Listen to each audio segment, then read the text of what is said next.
בארץ, בתרמיל ובמקל, וודאי תפגוש בדרך שוב את ארץ ישראל, יחבקו אותך דרכים. Welcome. This is Aryeh Green back on Radio Melitz. And I'm going to say good morning to all of you who are watching or listening on the radio or watching on the video. Yes, I am sitting here in my pajamas. And it may be morning for me, but you're listening to this. If you're listening when it's originally scheduled, as opposed to on the archives, it's 4 p.m. on Thursday.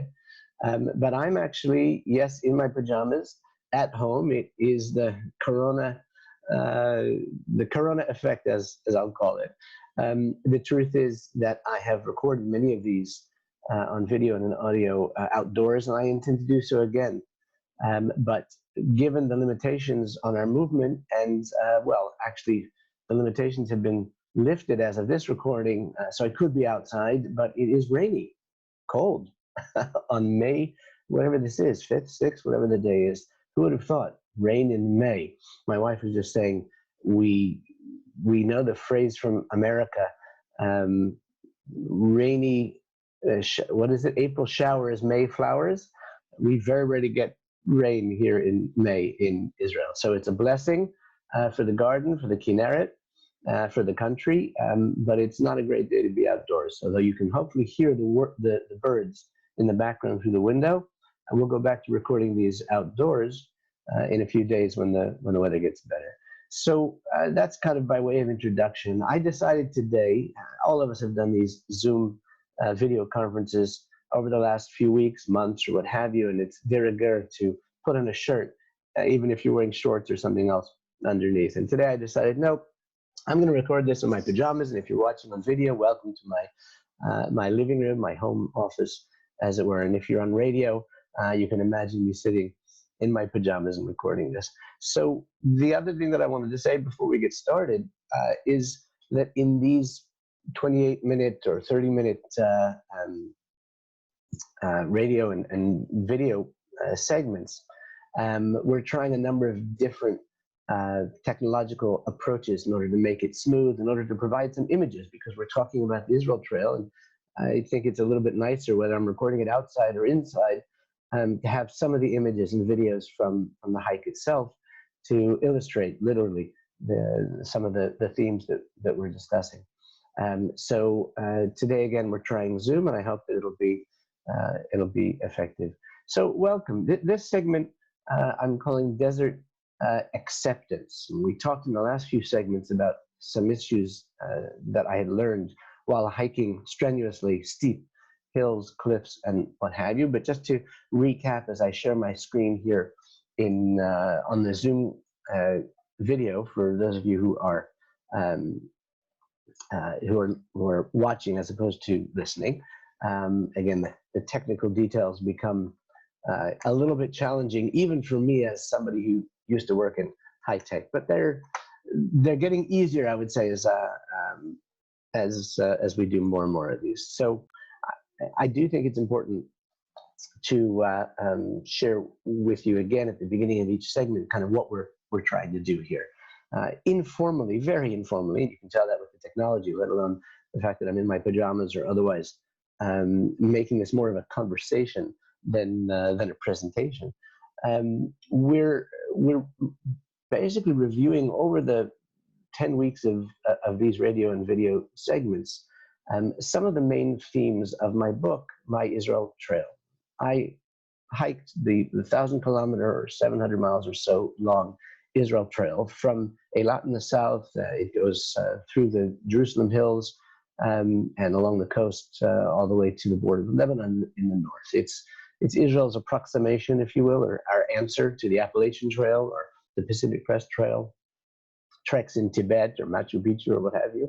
And these segments are meant to illustrate both the beauty of the country and its variety, and to talk a lot about the people I met on the trail, the 8 weeks that I hiked alone, 48 days I didn't hike on Shabbat, through the length and breadth of the country. And the idea in these segments is to share with you some of of the lessons that I learned on the trail, and talk about the places I saw, the people I met, history of the land of Israel, and putting it all together, share with you how the experience helped me to heal from what for me was a devastating and difficult time in my life, the challenge of facing my divorce, something I hadn't looked for, and which was not my choice, but which sent me on a new path, as it were, hiking the Israel Trail, and that's what we're here to talk about. So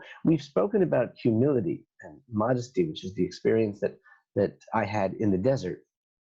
And I did mention a few times in previous segments the experiences that I had while hiking the length and breadth of the Israel Trail, in reaching a certain level of acceptance of the situation that I found myself in.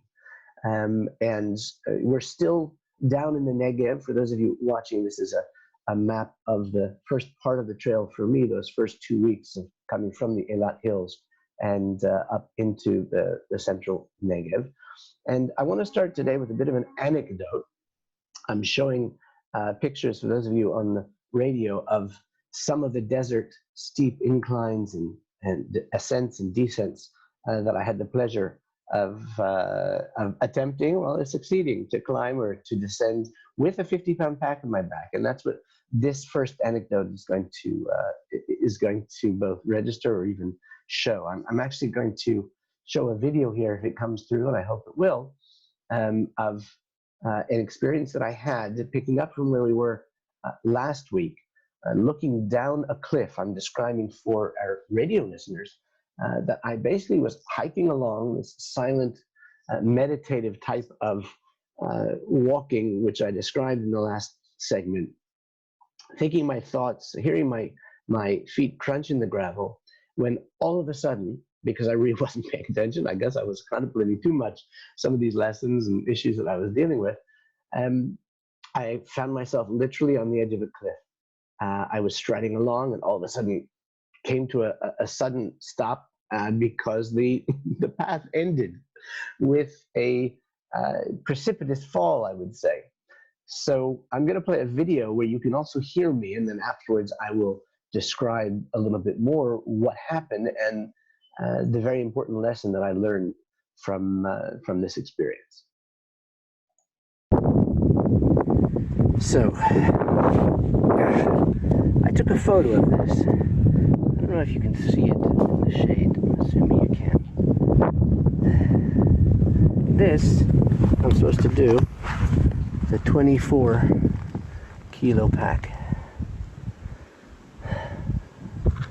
I don't think so. It's just not going to happen.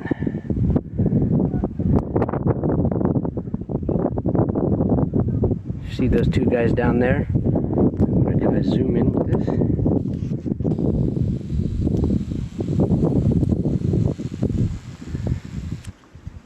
There's two guys down there.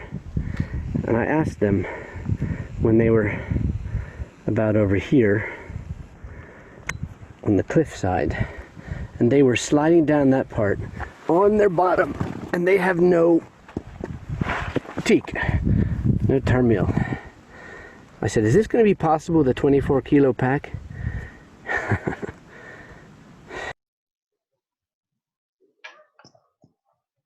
So,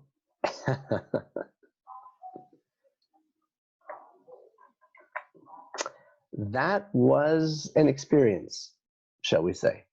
I'm assuming that our radio listeners could hear most of what it is that we were that was happening, but I'm going to describe it again just to make sure that it's clear, because there are important subtleties within the description that are very important for our story. So I was basically walking along, as I said, and came to this cliff's edge, and looking down. I'm going to share again the photo. Now we're not the video. Looking down again, it was so steep that I could not envision actually going down there with my backpack, with this heavy 50-pound backpack on my back. So if you're listening and not watching, what you're looking at is an overlook of a sheer cliff, chalky, light brown, medium brown cliff walls with a kind of snake-like path where it just doesn't look like anybody, even a goat, let alone a person, could go down. If you couldn't hear the audio part of that video well enough, I'll just repeat that I really felt like it was not going to be safe. And then I saw two fellows who were far, far down below, and I called down to them in Hebrew, hey guys, is this possible, to redo? And they said, yeah, it's dangerous, but it is possible. So I yelled down to the men with a 25-kilo pack on, and they yelled back, no, don't do it. You're in danger of death. Not Mavet, they yelled. Death danger. And so, I thought, this is ridiculous. How can they allow school children, let alone hikers, to take this kind of a risk? And in the end, I made what I believe, and I read about this a little bit in the book, was an important and very mature decision. I basically turned around. If you were with us last week, you would have seen and appreciated the kind of long, hours-long trek in the quiet of this area just below Sde Boker in the Negev that I made. And I actually showed a video on the way up to this particular cliff called Hod Akev. So I basically retraced my steps. I took a mature decision. I said, this is not safe. It doesn't make sense to do. I turned around, and it took me 3.5 hours to walk back from this precipice all the way back the way I came, and then around the mountain to get to the night camp that was below it. That in one of the pictures, which I think I can go back and show you, you can actually see, now that you've heard the story, the entirety of the trip. The cliff at the top winds down the cliffside and then comes down a descent to where the night camp is at the bottom of the hill. Now, what this meant for me was obviously a long delay. And in fact, another aspect of the experience was I met up with a park ranger. We're talking about around dusk time, and in a Jeep. And I was still, maybe it was an hour and a half or so on the way around the Hod Akev, this little mountain. And he stopped and he started yelling at me. He said, you shouldn't be here. The national park there is closed for the animals, the wildlife in the area, to be able to get to their watering holes. And so you're supposed to be out by nightfall, by sunset. And I said, listen, I don't want to be here either. I wish the guy would have offered me, I think I even said that to him. I said, you want to drive me out? I'll happily take a lift. But basically, I'm on my way out. I explained to him what had happened. In any case, he let me go. I kept walking. No, he didn't offer me a lift, and I got to the night camp. And that night, in the night camp, writing in my journal, I reflected on this issue of taking the decision of coming up against a reality which you don't want to be in, or which you can't deal with. I mentioned in one of the previous segments that pithy aphorism about accepting things that I cannot change, that it gets that exactly right. I have to acknowledge that there are aspects of life over which we have no control. And from my perspective, on the edge of that cliff, that's what I felt. Here we are again, like the story I told a few segments ago about being on the side of Mount Shlomo. Here I was at a cliff where I really needed to make a good decision, having come up against something that I was not necessarily happy to be in. So what I learned from that, which I think is the main thing that I want to focus on today, was another lesson of this issue of acceptance. I then took a good decision and walked around the side of the mountain. And that night in my journal, I wrote again about how sometimes when we're in a situation that is hard to face, that acceptance is what is going to get us through it. And so then the truth is that theme has, I don't know if the word is permeated, but that theme has definitely continued within the context of both the trek itself and within the context of the rest of my life. So why am I sharing that within this segment? Because I think in a segment soon, after I talk about gratitude, I'll share with you a wonderful meditative, prayerful practice that I begin each day with. But this approach to life, and approach to the hike itself of acknowledging reality and then dealing with it, became for me a real running theme. And in fact, I'll share with you another anecdote which reinforces that.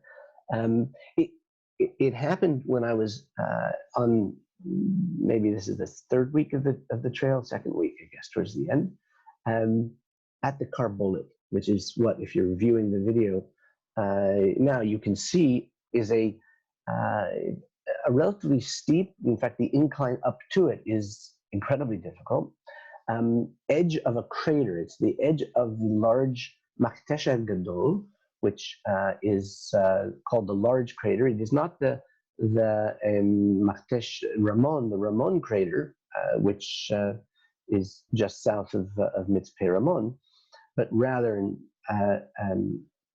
we'll get to that soon. Or actually, no, sorry, we already passed it. But the Carbolit is kind of the edge of the large crater, and it's called the Carbolit because that word is also used to describe a rooster's crown. And what's similar there is that you have a situation where the sides of the mountain slope up to what is a precarious cliff. And the precarious cliff, which is there, which if you're watching the video, you can see behind me. I'm sitting in the picture taking a break just before crossing the latter half of this ridge. When you stand on the top of the ridge, when you walk along the top of the ridge, the winds blowing from inside the crater and over the ridge, or from outside the crater into the ridge, end up literally pushing you off balance, and you could, it is significantly difficult to keep your balance, and you could be swept over the edge and down into the crater. And you're hiking on this uneven, slanted trail where literally it's steep enough that one foot is lower than the other foot. Your right foot, as you're going along, is lower than the left foot. In any case, it was not just not an easy part of the trail. It was, in fact, and is known as the hardest day on the trail. I know that on the day I was thinking along the lines of acceptance issues because of the previous day at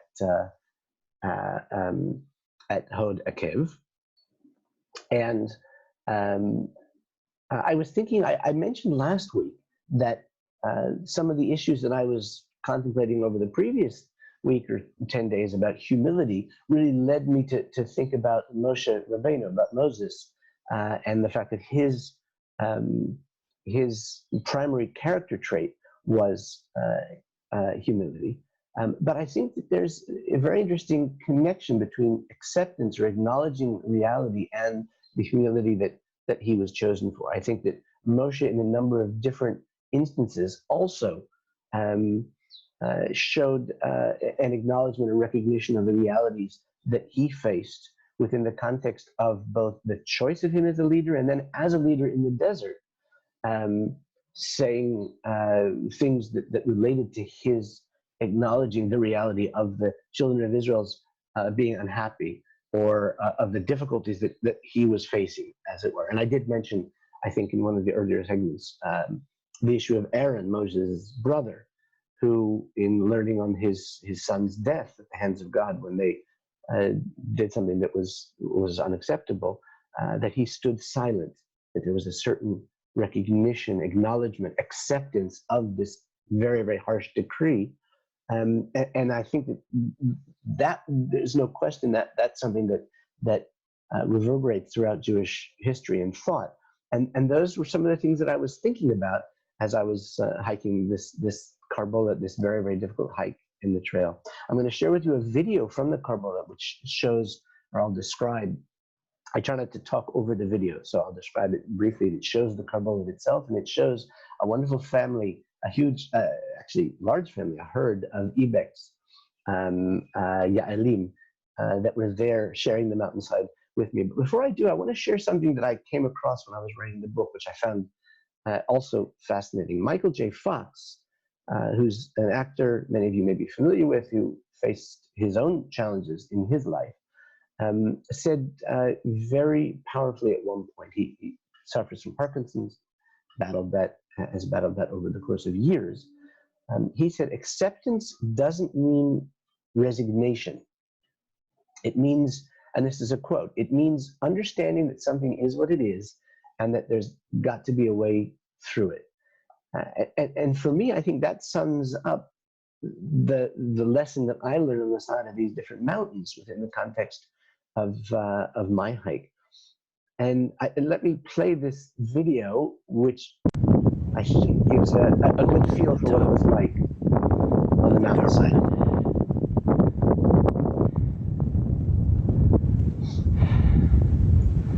Shame I couldn't film them prancing away when they saw me coming.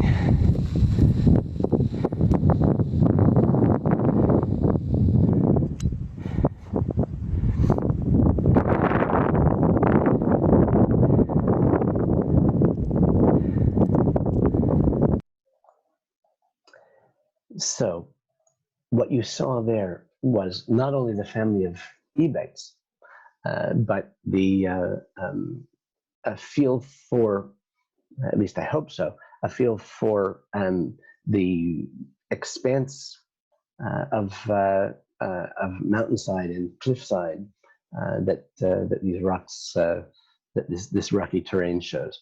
And for those of you on radio, one of the things that's most compelling about these images is the strata which are shown on this kind of slanting mountainside that slants up in layer and layer and layer of rock and dirt and stone with a little bit of brush showing through the cracks.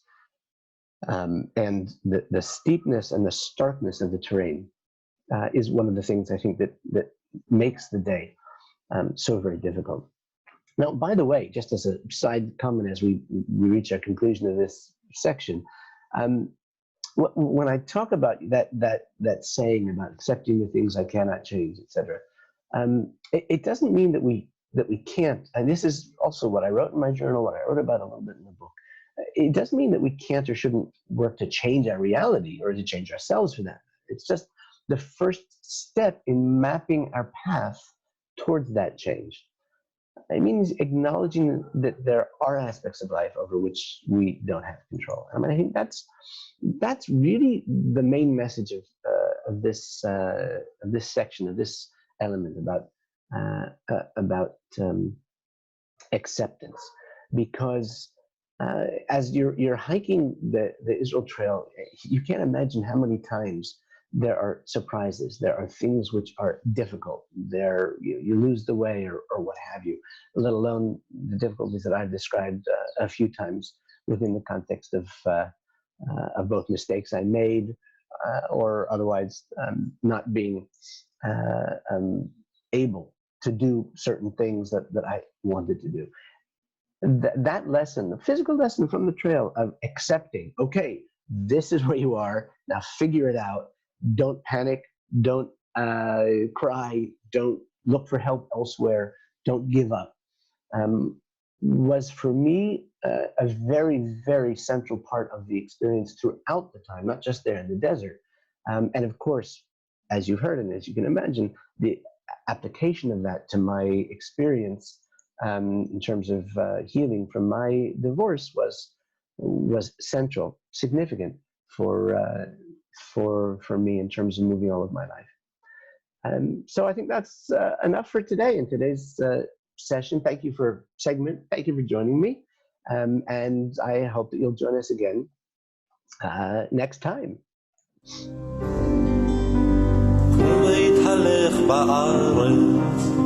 בתרמיל ובמקל, וודאי תפגוש תפגוש בדרך שוב את ארץ ישראל.